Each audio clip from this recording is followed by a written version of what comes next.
On en vient maintenant au rapport suivant, qui est donc la délégation de pouvoir du conseil municipal. C'est le rapport numéro 9. Monsieur Perroton.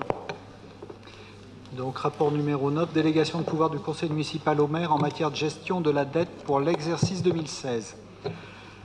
La délibération du 14 mai 2014 a défini les conditions de pouvoir du conseil municipal définit les délégations de pouvoir du conseil municipal au maire pour la durée du mandat.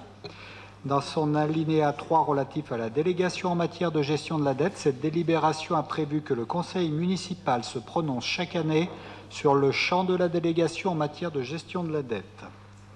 Il est donc proposé de renouveler pour 2016 la délégation annuelle du conseil municipal au maire en matière de gestion de la dette dans les conditions et limites ci-après définies. En conséquence, je vous demande, mesdames et messieurs, de bien vouloir retenir les conclusions suivantes. Le conseil municipal accorde pour 2016 et pour 2017, jusqu'au vote du budget primitif 2017, une délégation de pouvoir du conseil municipal au maire en matière de réalisation des emprunts et de gestion de la dette dans les conditions suivantes.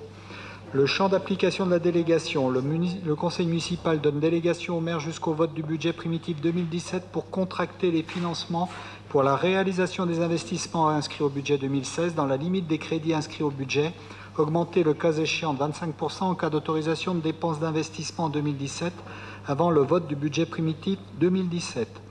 Il donne également délégation jusqu'au vote du budget primitif 2017 pour les opérations financières utiles à la gestion des emprunts. Les produits de financement. Emprunt nouveau. Le conseil municipal autorise les emprunts présentant des évolutions de taux d'intérêt limités, à savoir des emprunts classiques à taux fixe ou à taux variable, des emprunts à barrière simple sur indice de la zone euro sans effet multiplicateur. Les taux d'intérêt variable pourront indexer sur les indices qui vous sont présentés dans le document. La durée de ces emprunts ne pourra excéder 30 années. Les produits de financement souscrits pourront comporter une ou plusieurs caractéristiques suivantes. Possibilité de passer du taux variable au taux fixe ou du taux fixe au taux variable. Faculté de modifier une ou plusieurs fois l'index relatif au calcul du ou des taux d'intérêt. Des droits de tirage échelonnés dans le temps avec faculté de remboursement anticipé ou de consolidation. Possibilité de modifier la périodicité et le profil d'amortissement. Des opérations de réaménagement de la dette et produits de refinancement. Des opérations de refinancement pourront intervenir pour procéder à des réaménagements de la dette. Ces opérations seront réalisées par voie d'avenant à des contrats existants ou par des contrats de refinancement dans les conditions suivantes. L'emprunt de refinancement sera d'un niveau de risque inférieur à celui de ou des emprunts refinancés. Le montant maximum de l'emprunt de refinancement sera le montant du capital restant dû sur l'emprunt ou les emprunts refinancés.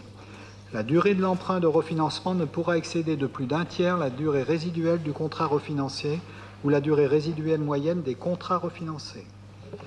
Pour ce faire, il sera possible d'utiliser des instruments de couverture. Ces instruments permettent de modifier un taux, de figer un taux, de garantir un taux. Ainsi, le conseil municipal décide de donner délégation au maire dans les conditions qui viennent d'être précisées et l'autorise pour 2016 et jusqu'au vote du budget 2017 à lancer des consultations auprès de plusieurs établissements financiers pour les opérations décrites aux articles 2 et 3, à retenir les meilleures offres au regard des possibilités que présente le marché à un instant donné, du gain financier espéré et des primes et commissions à verser, et en tenant compte des composants de l'équilibre général de l'encours de dette, à passer les ordres pour effectuer une opération arrêtée, à résilier une opération arrêtée, à signer les contrats d'emprunt et les contrats de couverture répondant aux conditions posées aux articles précédents, ainsi que les éventuels avenants, à procéder à des tirages échelonnés dans le temps, à des remboursements anticipés et ou des consolidations, à procéder aux arbitrages de réaménagement de dettes tels que passer d'un taux variable à un taux fixe ou d'un taux fixe à un taux variable, modifier l'index relatif au calcul du ou des taux d'intérêt, allonger la durée du prêt, modifier la périodicité et le profil de remboursement et aux opérations de refinancement avec éventuellement capitalisation ou intégration dans les intérêts de tout ou partie de l'indemnité due au titre du remboursement anticipé, à déléguer ces missions à Benoît Perroton, deuxième adjoint au maire délégué à l'économie, aux finances, à l'emploi et à l'insertion en cas d'absence ou d'empêchement. Le conseil municipal sera informé des emprunts et opérations de gestion de dette réalisées dans le cadre de cette délégation dans les conditions prévues à l'article L. 2122-23 du CGCT. Merci. Très bien. Y a-t-il des questions?